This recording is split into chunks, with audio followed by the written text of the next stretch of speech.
Good morning. Today's Thursday, February 3rd, 2023, and welcome to ONN. I'm James. And I'm Herb, and here are today's top headlines. Tell your parents, tomorrow is National Eat Ice Cream for Breakfast Day. A massive iceberg has broken off from Antarctica. And now to Vera with today's lunch menu.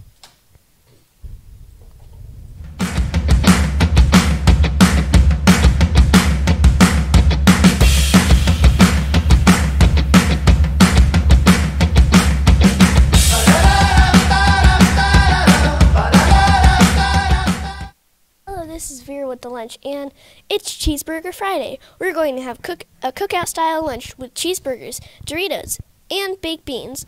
If you're not a burger fan, have a turkey and cheese kit. Don't forget to grab your fresh fruit, veggies, and milk. Thank you. Back to Harper.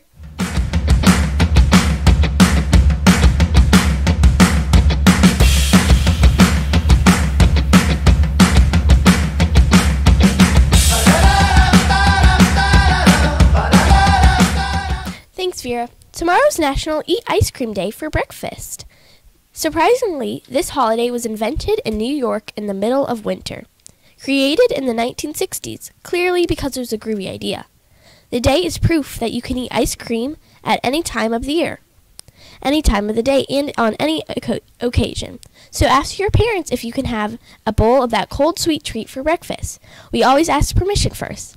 If you need some scientific evidence to back up your request, here it is. Did you know that eating ice cream for breakfast wakes you up and makes you happy? In a recent study by Keirin University professor Shohiko Koga, people who ate ice cream for breakfast had a better reaction and were able to process information better than those who did not have ice cream for breakfast. Also, ice cream can be a source of vitamins.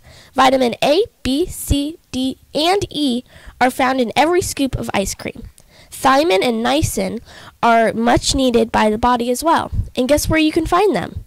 The vitamin K in ice cream can help reduce blood clots as well. Taking your vitamins never tasted so good. Hopefully, you get to enjoy some delicious ice cream for breakfast this weekend. On January 22nd, a massive iceberg broke off from Antarctica's Brunt ice shelf. Scientists say the iceberg was expected to break off and the event isn't connected to climate change. But the size of the iceberg is hard to imagine.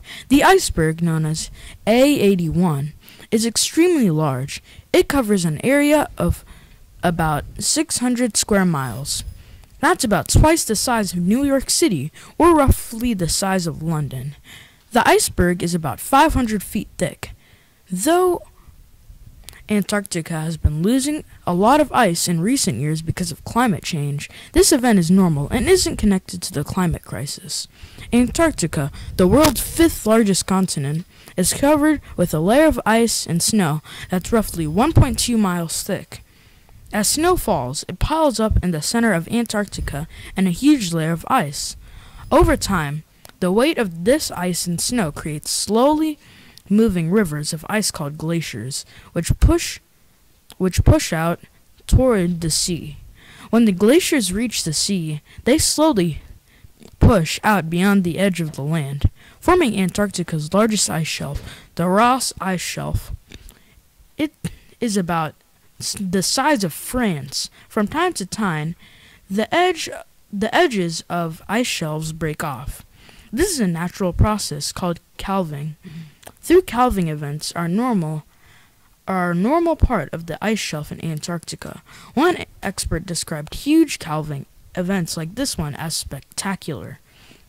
Though the calving of A81 didn't have anything to do with climate crisis, the world's rising temperature are definitely affecting Antarctica's sea ice. Unlike an ice shelf, sea ice isn't attached to Antarctica's land. It's a layer of ice that floats on the surface of the sea.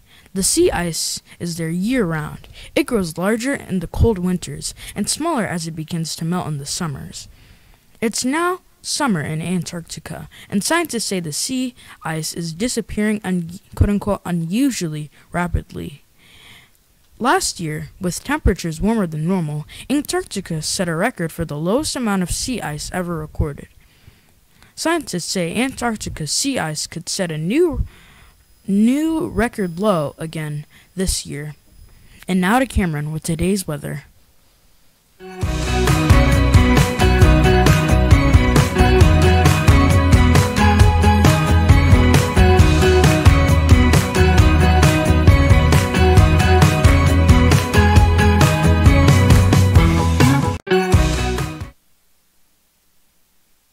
Thank you, James. Now it's time for the weather. Today's high will be 53, Saturday's high will be 51, and Sunday's high will be 63. Now it's time for special segments. Up next on O&M.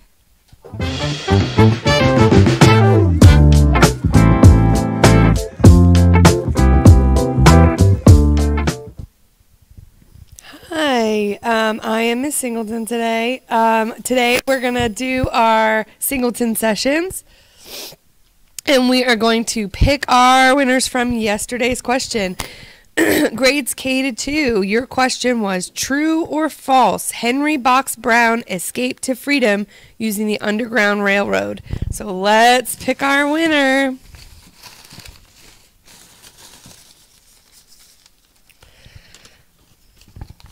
Our K to 2 winner was Amore in 2F with the correct answer, which was false. Great job, Amore. Come to the library to get your prize. And our grades 3 through 5 question was, what state was Henry Box Brown shipped to? Let's see who our winner is for grades 3 to 5. All right, Harper G in 5MY, our very own. And the answer was A, Pennsylvania. Great job. I would tell her to stop by the library, but she's already here. So let's talk about today's story. Today's story is about Sarah Rector. By the age of 10, Sarah Rector became the richest African-American child in America. Her parents, Joseph and Rosa Rector, were African descendants of the Creek Nation, Creek Indians before the Civil War, which became part of the Creek Nation after the Treaty of 1866. As such, they and their descendants were listed as freedmen on the Dawes Rolls, by which they were entitled to land allotments under the treaty. Nearly 600 black children were granted 160 acres of land. Soon after, oil was discovered on her property, and by 1912, the earnings from this oil was over $300,000 per year, roughly $6.5 million today. Despite various attempts to steal her land and fortune, Sarah resisted. She went on to attend Tuskegee University and eventually settled in Kansas City, Missouri, where her mansion still stands. All right, time for your question. Grades K to 2. Your question is, true or false, Sarah Rector was known for being the first freed slave in America? True or false, Sarah Rector was known for being the first freed slave in America? Make sure you put your answer in our O&M or in our Singleton Sessions box. All right, grades 3 through 5, here is your question. Grades 3 through 5. How many acres of land was each child granted? Was it A, 16, B, 160, or C, 600? How many acres of land was each child granted? Was it A, 16, B, 160, or C, 600? I'm no match for Miss Singleton, but I hope that you guys will continue to put your answers. I was so excited by all the answers in the box this time. I hope that you'll continue to put them in there so that we can make Miss Singleton proud. Thank you.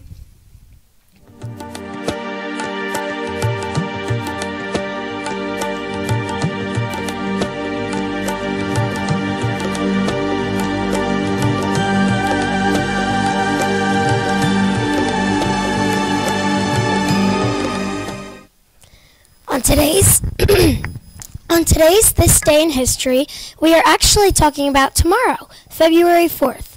Did you know that February 4th is the birthday of Facebook? That's right. Facebook first launched on February 4th, 2004. And while most of us kids aren't using Facebook these days, it had a major impact on the way we use the internet today. Facebook is a social network.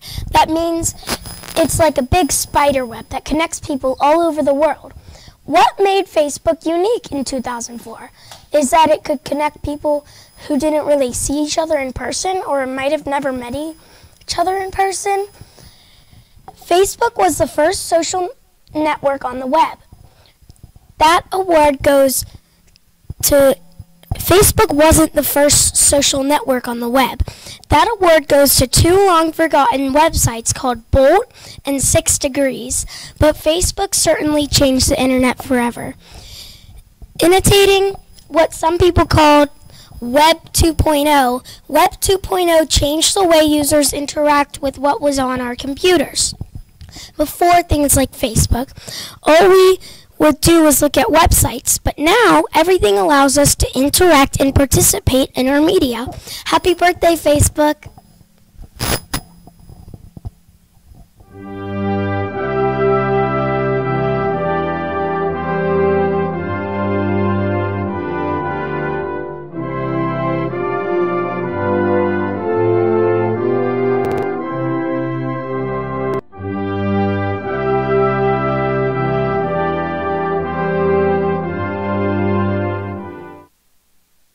Please stand for the Pledge of Allegiance. I pledge allegiance to the flag of the United States of America and to the republic for which it stands, one nation, under God, indivisible, with liberty and justice for all. Please remain standing for a moment of silence.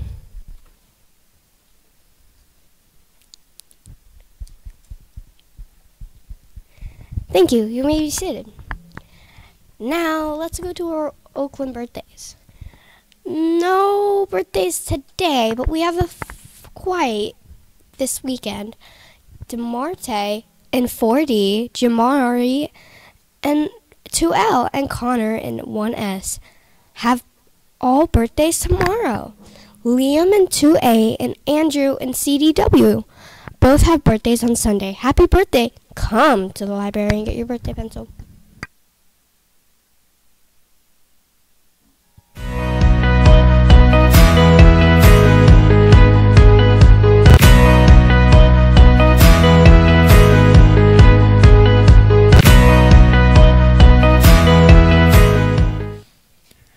Today's an early release day.